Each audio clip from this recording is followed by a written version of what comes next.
Hello guys, good morning. Ayan, nagko-coffee ako kaya kasi umaga pa lang dito. Maaga ako nagigising guys kasi nag-a-adjust pa ako ng time dyan sa Pilipinas. So, gusto kong ikwento yung first na meet namin ng kapatid ni Tonsky. Kasi yung kapatid niya 72 years old at retired police siya.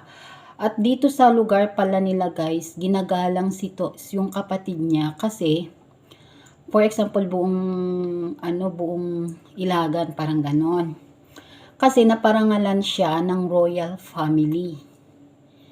So, very siya ng pangalan niya. Hindi siya, ayaw niya nagkakaroon ng record, ganun, kasi ginagalang talaga siya. Tapos, kasi nasabi ko yan guys kasi gusto kong magtrabaho. Ang sabi niya sa akin, ayaw daw niya ma-involve kasi hindi pa ako pwedeng magtrabaho. Yung visa ko, hindi pa ako pwedeng magtrabaho. Kailangan kong palitan yung visa ko. Kasi career ako ni Tonsky. So, ang first impression ko sa kanya, masungit. Nung first na pumunta kami dito guys, arrive namin is 8 o'clock in the evening. Tapos dumiretso kami dito. Grabe yung kwan ko pag travel namin ni Tony kasi ang mahal-mahal ng taxi. So nag-train kami. Paano ko siya iti-train? Buti ka mo, madaldal ako at yun, nagtanong-tanong ako kung paano ko i-assist. So dito, very helpful ang mga tao dito pag alam nilang di mo kaya. Then, nung nakapunta kami na dito sa bahay niya, walang ilaw, ang gulo-gulo. Siyempre 8 years siyang wala dito. So natulog kami, tulog agad dun sa sofa, tig-isa namin ng sofa. Kinaumagahan 6 o'clock. Buti ka mo, alam ko yung lugar ng kapatid niya, yung bahay niya, malapit lang dito. So naglakad ako, alas 6 ng umaga. Yun pala, wala siya ng alas 6 ng umaga. So, ang nangyari, bumalik ako ng 9 o'clock. Tapos nandun, may sakyan. So, ibig sabihin, nandun siya. Kumatok ako sa bahay niya. Then, sabi ko, Miss Pauline, it's good morning. It's me, Joy. My God, yung sagot niya sa akin. Ang sagot niya sa akin. Yes, I know, it's you. Sabi niya ganyan. So, parang napahiya ako. Parang ayoko nang sabihin na kailangan ko ng charger or panglinis dito sa bahay. Tapos, sabi ko kayo, I need charger. And then, yung mga panglinis ng bahay. Tapos sabi niya, kailangan ko yung charger ko. Ganon. Tapos, nagmamadali ako, sabi niya, ayokong ma-involve sa inyo. Tapos, iniwan niya ako, guys. Sumakay siya dun sa sakyan niya. Iniwan niya ako dun sa bahay nila. Dun sa labas. Tapos, naglakad ako, umuulan. O, di okay lang, sabi ko. At least, naghanap na lang ako ng panlinis dito sa bahay, ganon. Tapos, hindi ko pa alam nun na yung garahe ni Tony, may mga laman yun. Then, hindi na ako nag-aasa sa kanya, ayoko na. Tapos nag-message ako sa kanya na I'm sorry, sabi ko ganyan, nakalimutan ko. Ayaw mo palang ma-involve sa amin. Itratry ko yung best ko para hindi kita involve. Hindi na ako humiling sa kanya, hindi ako nag-chat, hindi ako ganun, wala. Tapos, siguro naramdaman niya na parang napahiya ako. So, siya na nag-chat na siya sa akin. Tapos sabi niya, meron ka na bang charger? Sabi ko, meron na kasi bumili ako. Naghanap ako ng supermarket dito. Then, nung siya na nagtatanong sa akin. Tinatanong niya ko anong kailangan ko, anong kanya. Sabi ko, ang lagi kong sinasabi, I'm okay, we're okay. Sabi kong ganyan.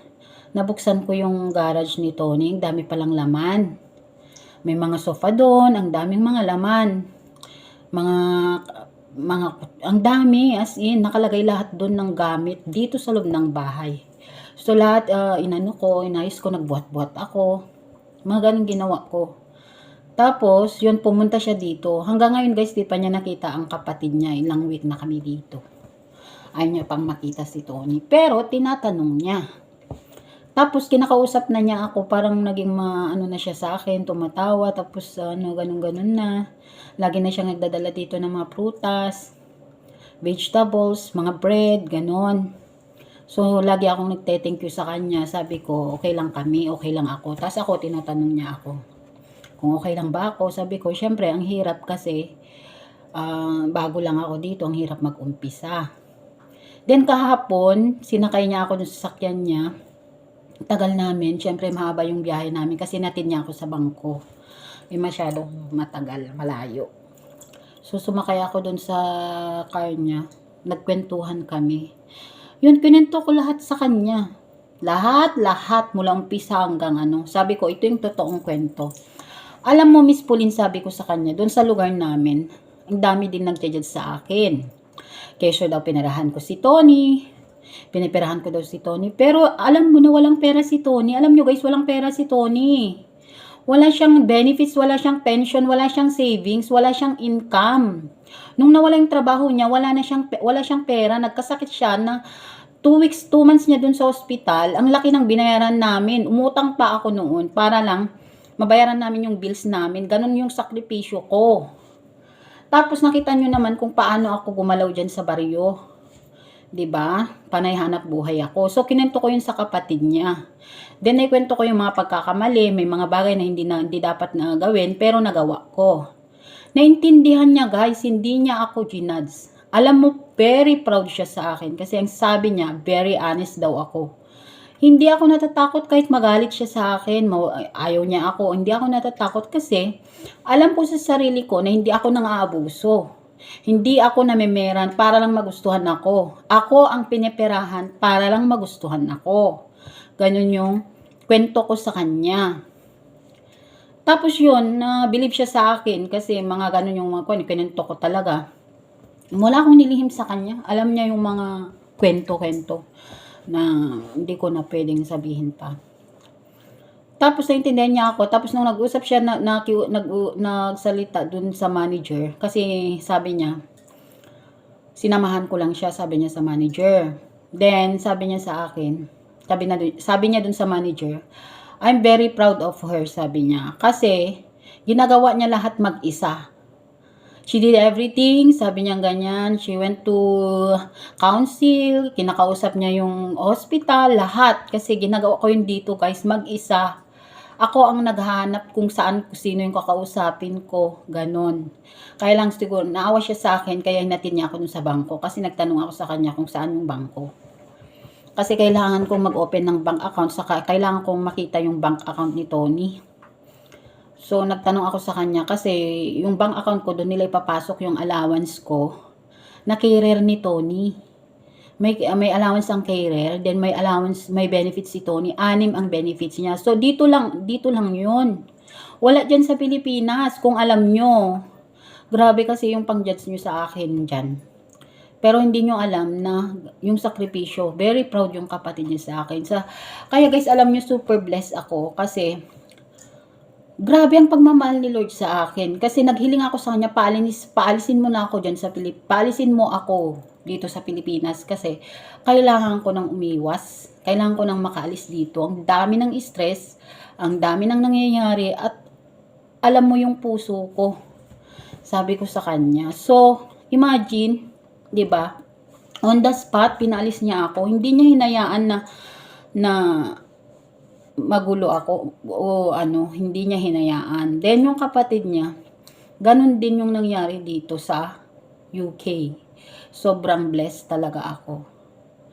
At ganun talaga. Alam nyo naman yung mga nangyari dyan. Kung sino yung mga nakakaalam, alam nyo naman, parang one time nag-explode lahat. Explosion, parang vulkan.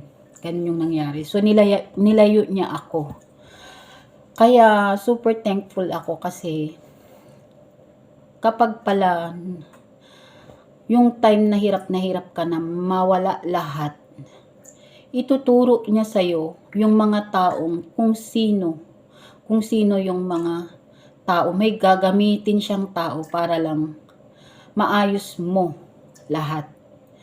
So, ganun yung nangyari sa akin guys. Kaya naiyak ako kahapon kasi ang bait-bait ng kapatid ni Tonsky. Ngayon, ihatid na naman niya ako dun sa bangko kasi kailangan kong bumalik. Kaya, ayun, sabi niya, itid kita. Tapos sabi ko kahapon, ipagluto kita.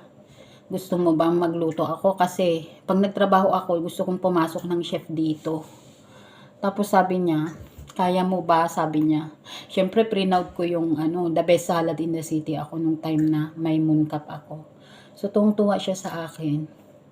At, yun, ang bait-bait niya. At next week lahat, naayos ko, ang daming mga taong mababait sa akin dito. At very peaceful mind ako at heart ako dito sa UK. So, thanks God.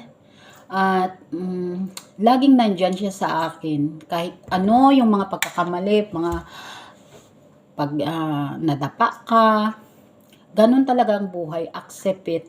Kasi ganun, nandito na tayo sa mundong makasalanan. Huwag tayong mag-judge. Kasi, i-judge mo din yung sarili mo. Perfect ka ba? Perfect ba ako? Ganon. 'Di ba? Oh. So, huwag tayong mag-judge kasi ako hindi ako nagja-judge. Hindi ko kasi alam ko sa sarili ko na may nagagawa ako.